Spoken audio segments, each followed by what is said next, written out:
one more mantra and then we reset. This mantra is an invocation to Krishna that we can say something beneficial. It's an understanding that we can say something beneficial only if Krishna allows us to do that. Om Namo Bhagavate Vasudevaya. Om Namo Bhagavate Vasudevaya. Om Namo Bhagavate Vasudevaya.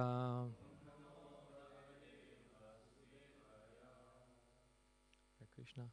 So every evening we study Bhagavad Gita. Bhagavad Gita is the instructions of Lord Krishna himself to Arjuna. So we also read, we usually read in sequence. Today I skipped a bit the sequence because I thought this is a very important verse for someone who wants to be some sort of a monk. And this is actually the beginning of Bhagavad Gita. Of course, there are some verses before, but this is the beginning of Bhagavad Gita. Okay, we'll read the original verse in Sanskrit, then read every word, the meaning, and then we read the translation, and then we'll see what else there is there. So, Bhagavad Gita as it is, chapter 2. Text chapter is called Contents of Gita Summarized, text number 7. Karpanya dosho pahata svabhava Pričami tvam dharma samudachata Yachreyasyan nishitam bruhitan me Shishasteham sadimam tvam prapanam Karpanya dosho pahata svabhava Pričami tvam dharma samudachata Yachreyasya nishitam bruhitan me Shishasteham sadimam tvam prapanam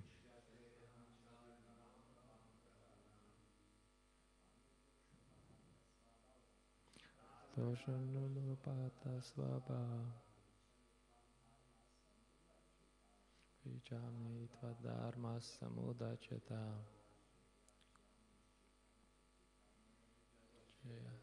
Nishidam bruhitan me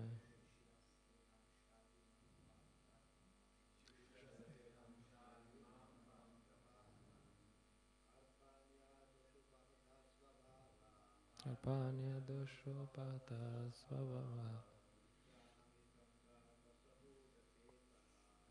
Amitvam dharma samudachata Yachreyasya nishitam bruhitan me Shishasteham pranimam tvam prapanam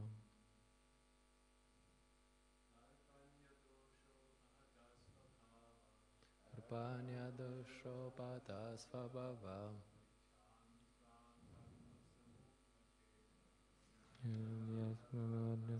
Udachata Yashreyasya nishitam bruhitan me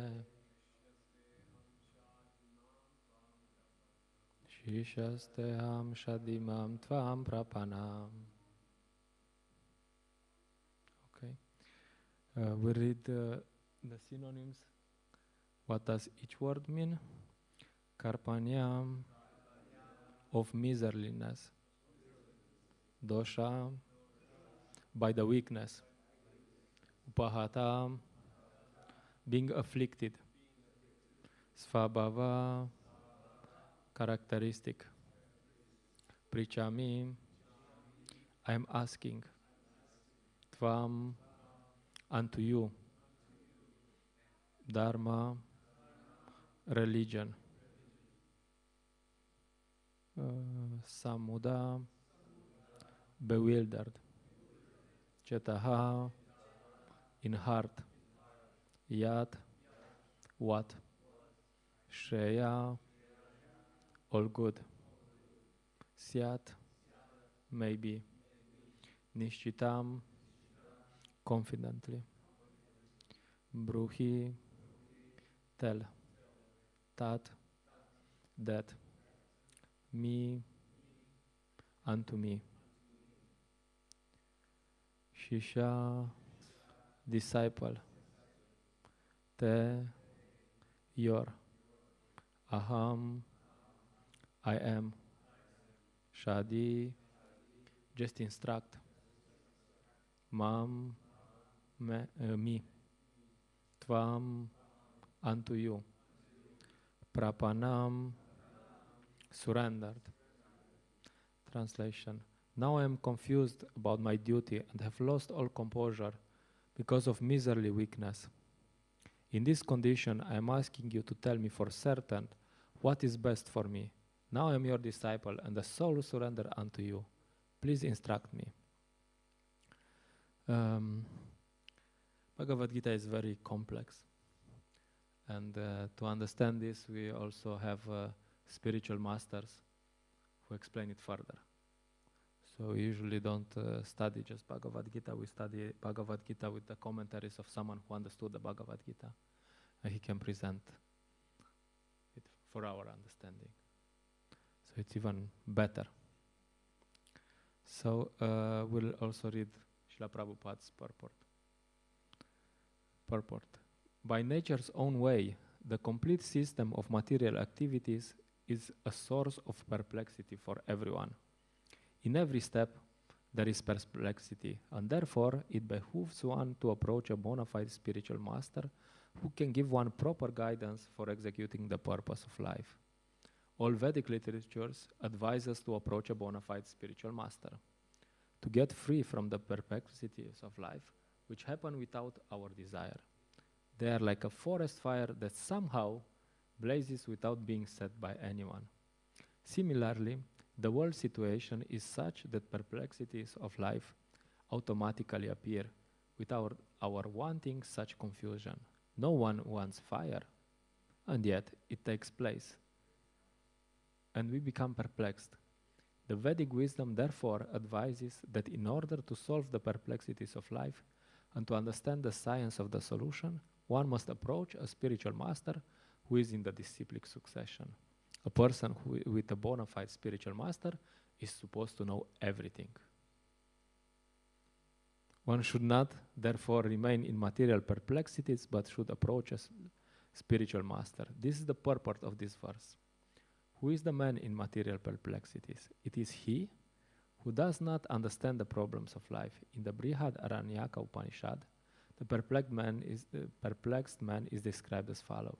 Yova etad aksharam gargyavidit vasmal lokat praiti sakripana. He is a miserly man who does not solve the problems of life as a human and who thus quits this world like the cats and dogs without understanding the science of self-realization. This human form of life is the most valuable asset for the living entity who can utilize it for solving the problems of life. Therefore, one who does not utilize this opportunity properly is a miser. On the other hand, there is the Brahmana, or he who is intelligent enough to utilize this body to solve all the problems of life. Yaitad aksharam gargi vidit vasmal lokat praiti sa Brahmana. The Kripanas, or miserly persons, waste their time in being overly affectionate for family, society, country, etc., in material conception of life. One is often attached to family life, namely to wife, children, and other members, on the basis of skin disease. The Kripana thinks that he is able to protect his family members from death, or the Kripana thinks that his family or society can save him from the verge of death. Such family attachment can be found even in the lower animals who take care of children also. Being intelligent, Arjuna could understand that his affection for family members and his wish to protect them from death were the causes of his perplexities. Although he could understand that his duty to fight was awaiting him, still, on account of miserly weakness, he could not discharge the duties. He is therefore asking Lord Krishna, the Supreme Spiritual Master, to make a definite solution. He offers himself to Krishna as a disciple. He wants to stop friendly talks. Talks between the master and disciple are serious, and now Arjuna wants to talk very seriously before the recognized spiritual master. Krishna is therefore the original spiritual master of the science of Bhagavad Gita, and Arjuna is the first disciple for understanding the Gita. How Arjuna understands the Bhagavad Gita is stated in the Gita itself, and yet foolish mundane scholars explain that one need not submit to Krishna as a person, but to the unborn within Krishna. There is no difference between Krishnas within and without. And one who has no sense of this understanding is the greatest fool in trying to understand Bhagavad Gita. Namahum Vishnupadaya Krishna Prashtaya Bhutale Shimate Praladananda Swamiti Namine. Namahum Vishnupadaya Krishna Prashtaya Bhutale Shimate Bhakti Vedanta Swamiti Namine. Namaste Sarasvate Deve Gauravani Pracharine Nirvishesha Shnevadi Pashete Adeshatarine. Jai Shri Krishna Chaitanya Prabhu Nityananda Shri Advaita Gadadara Shivasadi Gaura Bhakta Vrinda. Hare Krishna Krishna Krishna Hare Hare Hare Rama Rama Rama Hare Hare. So we are always we're doing this is some invocations that we understand that what we are supposed to say is to follow in the footsteps of our spiritual masters. We'll discuss a bit more about this topic. What is Srila Prabhupada saying in this purport? He's saying Arjuna is in a sort of, nowadays you would call it depression. He's in a very difficult situation, and like all of us, we are sometimes, and he just doesn't know what to do. Many of the people are in this situation. Some admit it, and some don't admit it. But this is also our position many times. We don't know what to do. Should I go this way, that way? And actually, everyone in the material world is in trouble, is in a bad position. Srila Prabhupada says in the part, by nature's own way, the complete system of material activities is a source of perplexity for everyone. But the material world is actually meant to try to confuse us, because we like to be confused. So everyone is trying since many lifetimes to enjoy, to be happy. And how many have succeeded to be happy in the material world? Well, in total, approximately 0. Of course, there's some happiness sometimes in the material world, a little. Like they compare it with drops of water in the desert. You're thirsty, you're there in the desert, and they give you a drop of water. Okay. The rest is the same. Like, okay. So, how much is that helpful? Not so much. Srila Prabhupada quotes indirectly Vishwanath Chakravarti Thakur. We're singing every morning Samsara Davanala Vidaloka Tranaya Karunya Ganatvam Praptasya Kalena Gunarnavasya Vande Guru Charana Ravinda. If I don't sing it, it's it's more difficult. This means it says the spiritual master is receiving benediction from the ocean of mercy. Just as a cloud pours water on a forest fire to extinguish it, so the spiritual master delivers the materially afflicted world by extinguishing the blazing fire of material existence. I offer my respectful obeisances unto the lotus feet of such a spiritual master who is an ocean of auspicious qualities. So he compares the material world with a blazing fire. You try to be happy, and doesn't work. And it shouldn't work. Krishna says in Bhagavad Gita, there's this verse, Abrahma bhuvana loka punaravartin arjuna mam upetyatu kauntaya punarjanma navidyate. He says, from the highest planet in the material world down to the lowest, all are places of misery wherein repeated birth and death takes place. But one who attains to my abode, O son of Kunti, never takes birth again. So he says, because the tendency is to think, yeah, I mean, I'm now in a bad situation, but I will figure it out. I will fix it somehow. And the point is that you can't fix it in the material world. Even if you go to higher planets where there is less suffering, you can't fix it. It's not, you're not gonna stop suffering. And of course,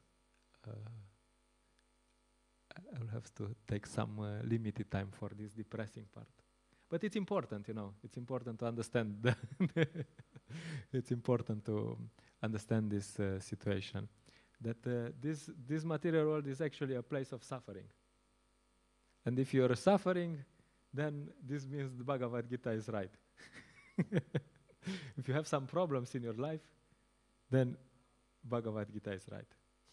Okay, good. Krishna also says in 13th chapter, he defines knowledge, defines different characteristics of knowledge. And one of them is knowledge means the perception of the evil of birth, death, old age, and disease. The knowledge means that you understand that you're gonna be birth, old age. You're gonna grow old, you're gonna get some disease, and eventually you might even die. Of course, not the soul, but the body will die. And then when the body dies, you get another body. So this means birth. Even the birth is quite painful, if you see, at least for the mother. And also for the child, when the child is there in the womb, and all these liquids and all these germs are eating the body. It's described in where probably teachings of Kapila Dev, I think it's described. So yeah, it's not very pleasant. So knowledge means to understand that this is not a good situation. It's not good to, you're not in a good place. And that you cannot escape, you know, suffering on this platform.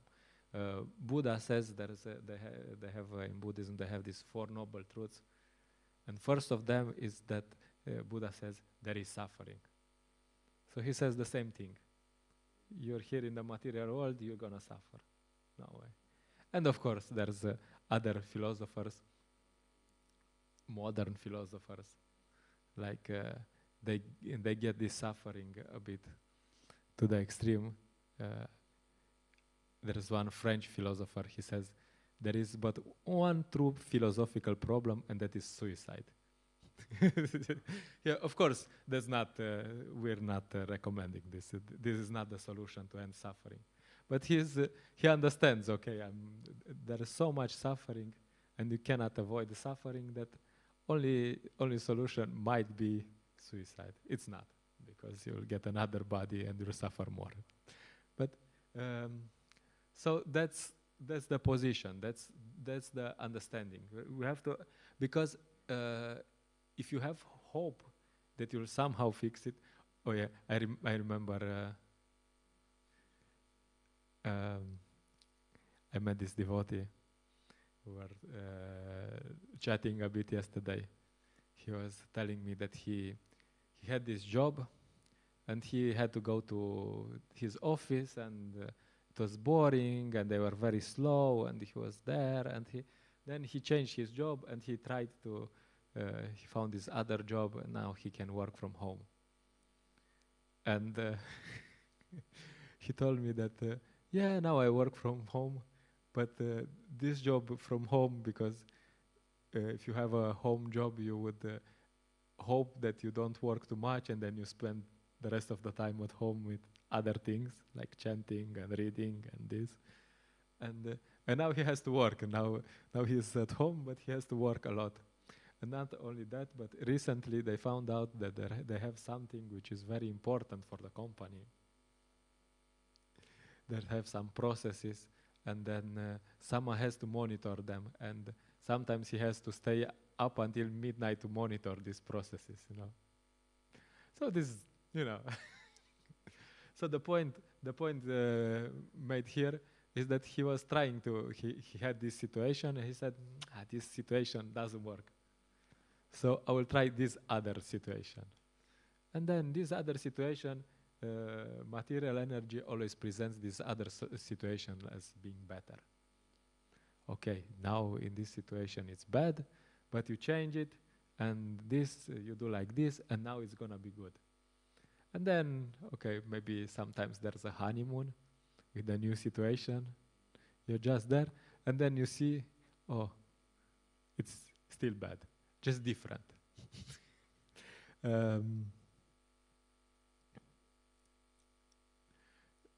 I didn't find the reference, but I heard this, probably it's from the teachings of Prahlad Maharaj, that sometimes solving problems, of course, Prahlad Maharaj said this, that solving problems, you create more problems.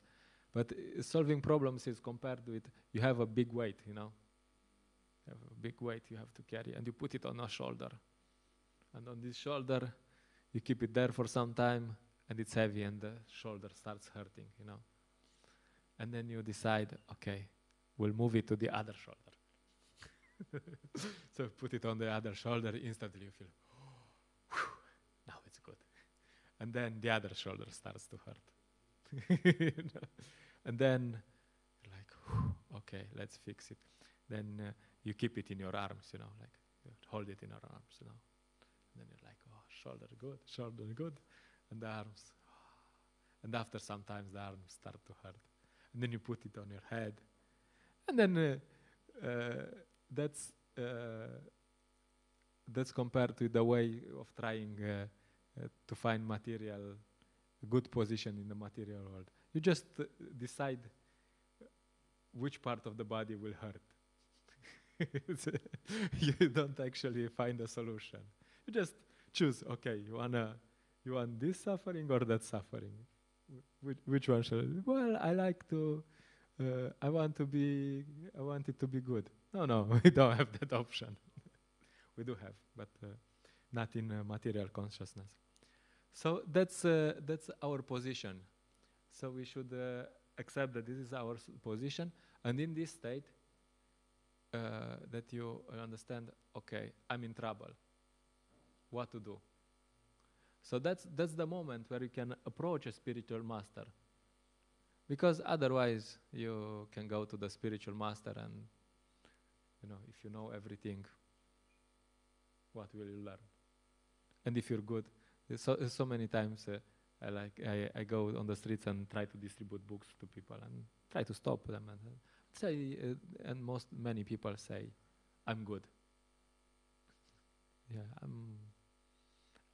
I have everything under control. So usually these people, they don't take books because what's the need if you're good, If you're in a good position, then why do you need some books to tell you how to be good? Because you're good already. You have it all covered. So that's the start of spiritual life. That we understand that we're in the same position as Arjuna, we're in trouble, and then we should approach someone who understood. He says, who actually has a solution. Okay.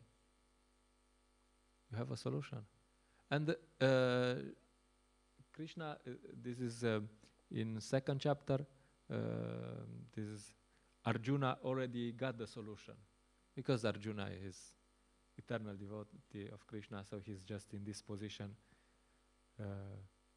He's not actually confused, but we are confused. So he's just playing our role. No. So Arjuna already gives the solution. Oh, I'm in this difficult situation, so I approach you. I'm surrendered unto you. Please tell me what to do. How can I solve this problem? And Krishna says later, Tadvidi pranapatana pranidi prashnana sevaya upadekshanti tagyanam gyanina statvadarshinaha. It says the same thing. Just try to learn the truth by approaching a spiritual master. Inquire from him submissively and render service unto him. The self-realized souls can impart knowledge unto you because they have seen the truth.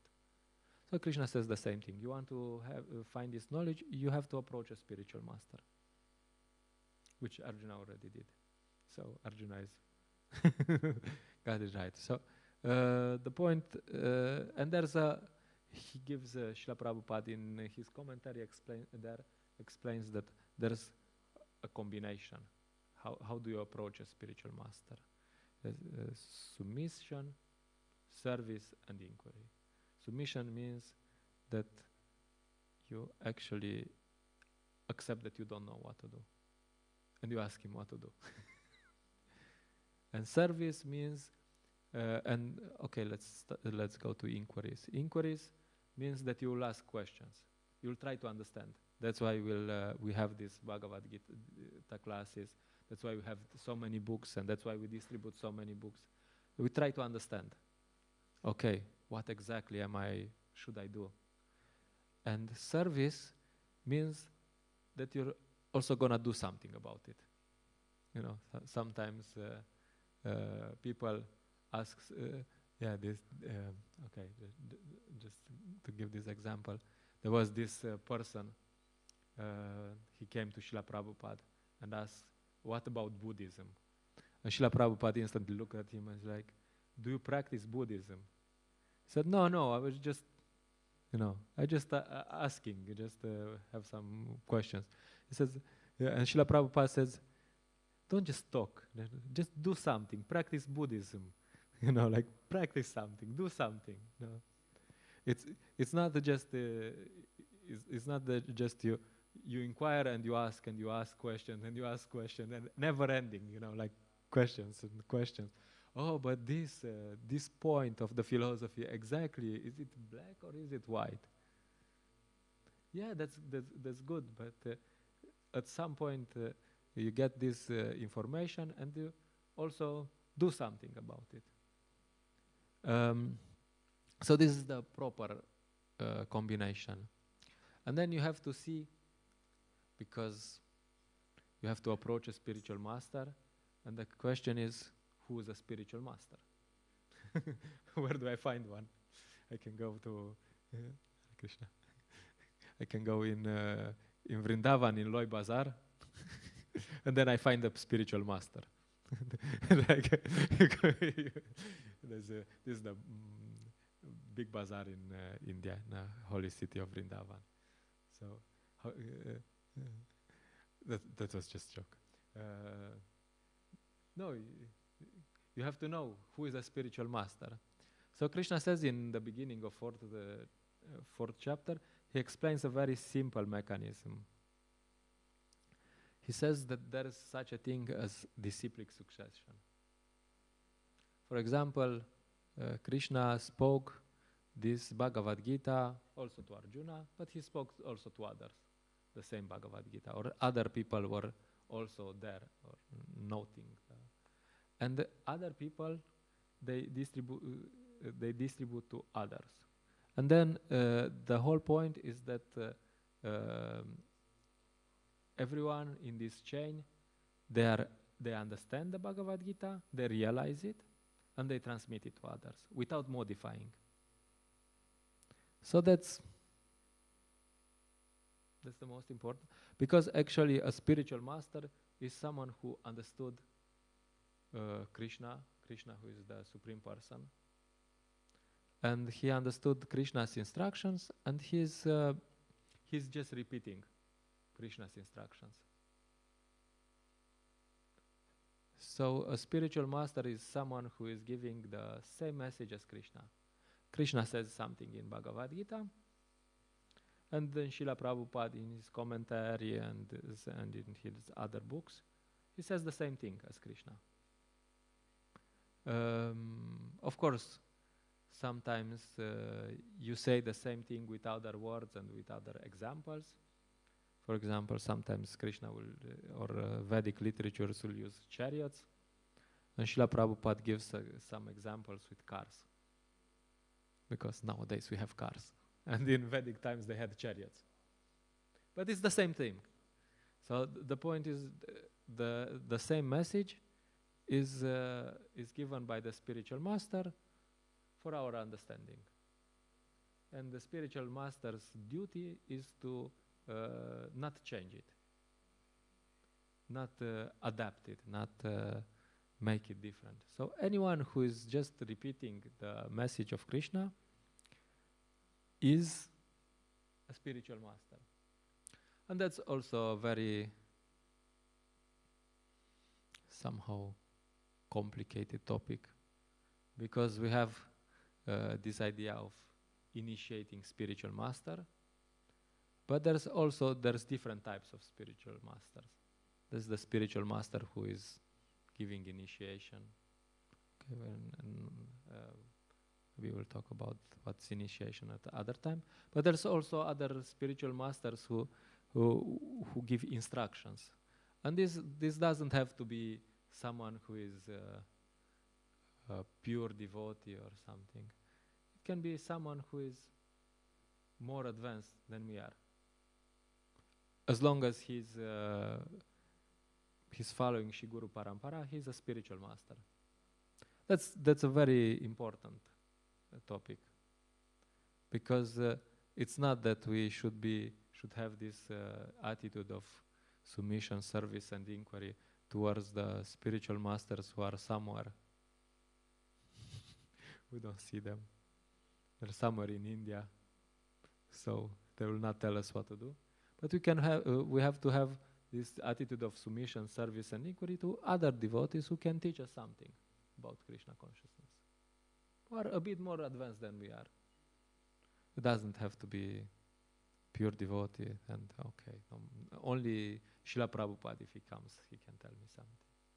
Also others, as long, and that's why it's also important to read Srila Prabhupada's books and to study this philosophy. But then you can recognize when instructions are according to Krishna's instructions and Srila Prabhupada's instruction, and when they are not.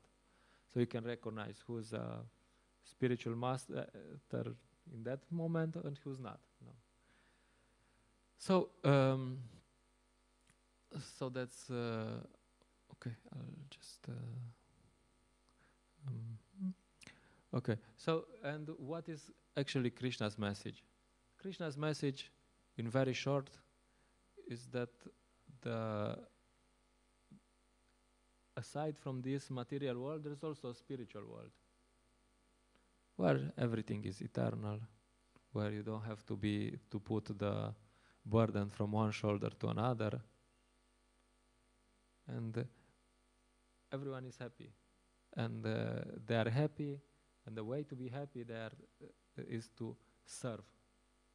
Everyone is trying to serve others. Here in the material world, everyone is trying to be served. And eventually you serve Krishna, because Krishna is the supreme. And if you serve Krishna, everyone is happy. It's like they have this example of putting the food in the stomach. Or better, putting the water on the root of the tree. You try to put the water on the leaves of the tree. What will happen? Nothing. The tree will just get dry. But if you put the water on the root, the whole tree will be nourished, and all the leaves will be nourished. Everyone will be green. So the way to become happy is to serve Krishna. The more you serve Krishna, the more you're happy, and the more everyone else is happy. And this is counterintuitive for the way we think in the West, but that's how it works. In the West, we try to be happy by, what about me?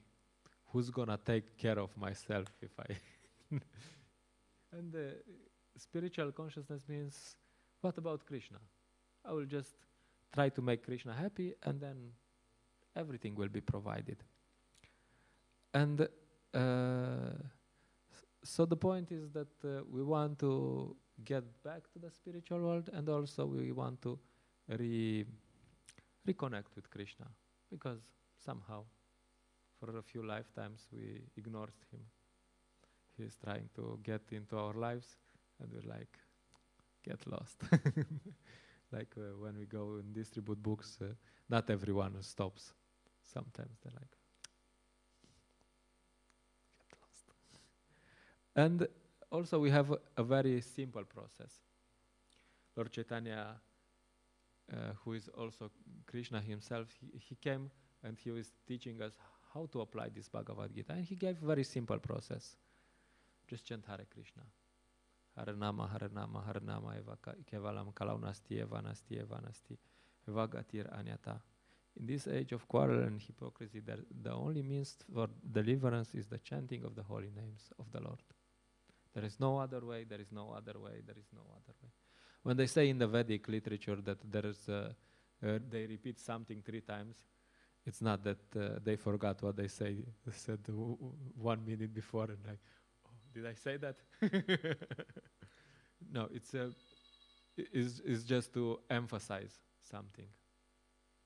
You know, you want to make it sure that it's important, to show that this is important. There is no other way. You have to chant Hare Krishna. Of course, in different ages, there are different processes, but nowadays these processes of Hatha Yoga and this doesn't work anymore. And the only process is to chant Hare Krishna. But that's the good news. And the bad news is that there are also some rules to chanting Hare Krishna.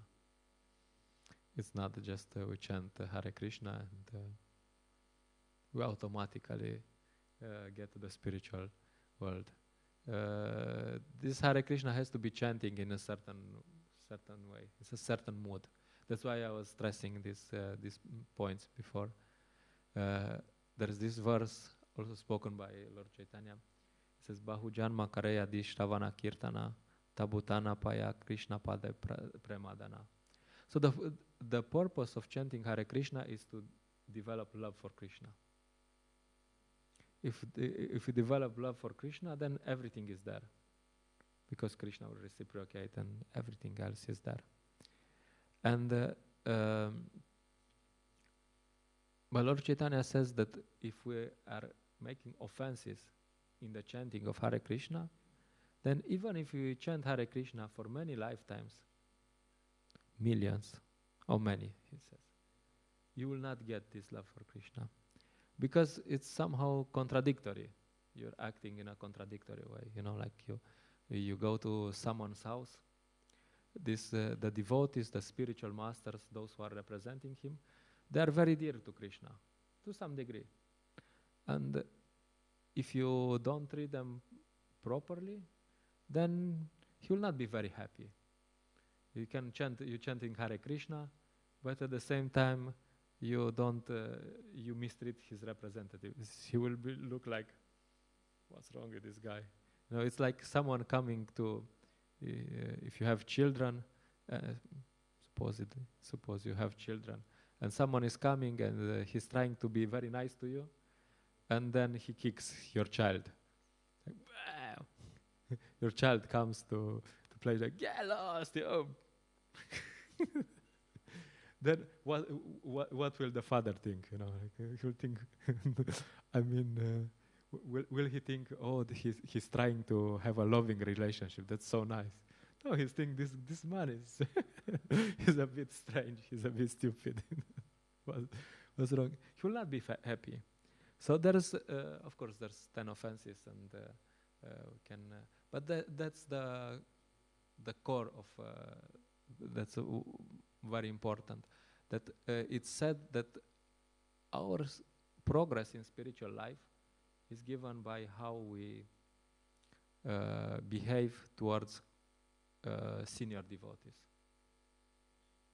towards the others who are advanced on this path, as I explained before.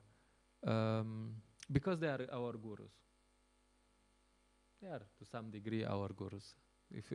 As long as to the degree they follow Krishna's message, they are our gurus. So we should be, we should have the proper attitude towards them. Yeah. So we try to have this be a monk challenge, and yeah, we'll have ecstatic kirtans. We had very ecstatic kirtan this evening, chanting. And that should be there. And also we should have the philosophy and this proper understanding, which is very important. And this will help us to make progress very fast.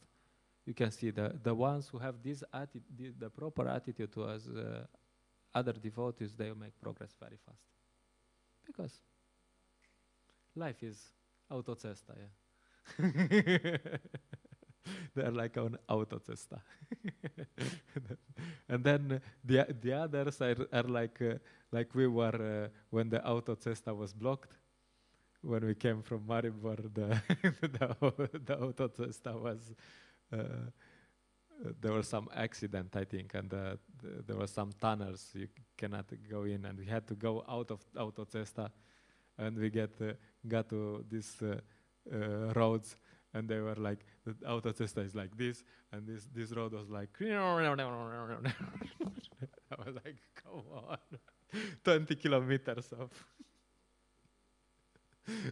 So yeah, if you don't have proper attitude to your spiritual master, your life will be in the emotional service will be a bit roller coaster. We should have Ramatirtha Prabhu translate more. Anyway, yeah, thank you so much. So yeah, the point of with this be a monk challenge, and we should also, even if we live in the temple, we should always take the be a monk challenge and think how to be a better monk. And if you have this mood that we actually need Krishna, that we actually need to learn something today, that I actually need to have a better relationship with my seniors, then we might even make some progress. All right, I'll stop here. If there are some questions, comments, corrections.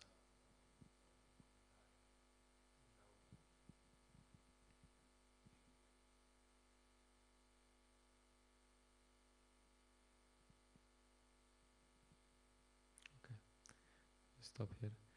It's said that my spiritual master says that coming to the class is already a question. So this inquiry is already there, because you come to the class and the question you already have is, what will this person say? What does he have to say today? So there's already some inquiry, even if there's not some specific questions. Okay, thank you so much. Grantara Srimad Bhagavad Gita ki jai, Srila Prabhupada ki jai. Oh, sorry.